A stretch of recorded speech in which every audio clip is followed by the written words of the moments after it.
Hello everyone, my name is Michelle and I work at the Friendship Center here in North Bay. Today we're going to be making a hearty moose stew. We're going to make two varieties. Andrew's going to be working on a more traditional moose stew with less ingredients and dumplings cooked in the pot. I'm going to be working on a recipe supplied to us by Learning Together.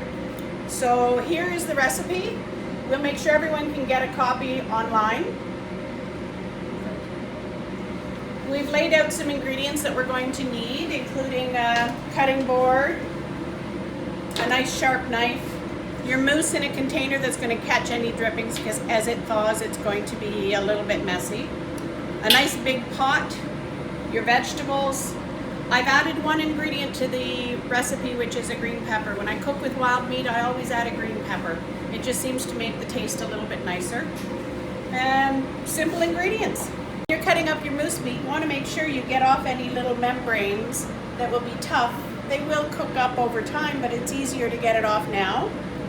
And when you're cutting it up, you have to remember that the size will change a little bit, but not much. So you want it all to be bite-sized pieces, smaller than a ping pong ball. You don't want to be too picky.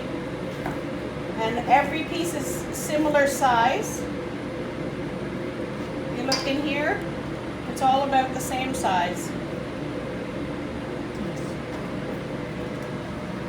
Hi all, we're ready to add our meat to our cooking pan. We've warmed up the oil a little bit, made sure the oil's all over the bottom. We're just going to add it in and give it lots of stirs and love. Hi all, we're on to the next step. We've removed the meat from the frying pan. There's still all the brown in the frying pan. Make sure you leave that there.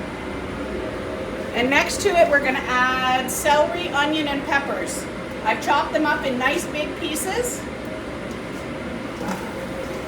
I'm going to cook those for a few minutes and I'll come back for the next step. Hi guys, we're on to the next step. Our celery and onion and peppers are cooking down quite nicely. So we're going to add the carrots and let them cook for a few minutes.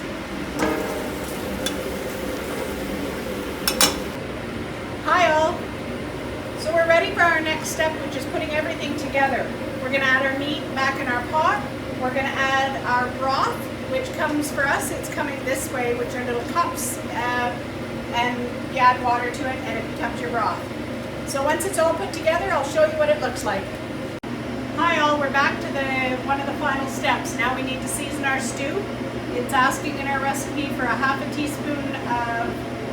teaspoon of pepper and half a teaspoon of parsley and thyme and 4 bay leaves. So there are my bay leaves. Here's my pepper.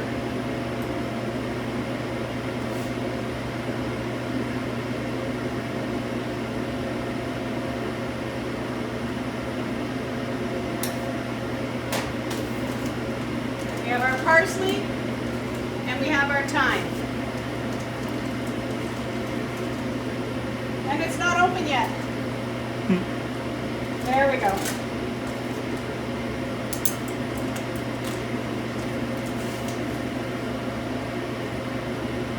Here's our parsley. Here's our thyme.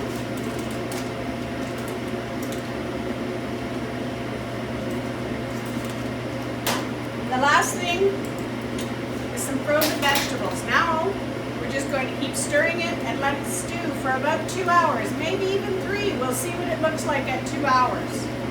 See you in a while. Hi there.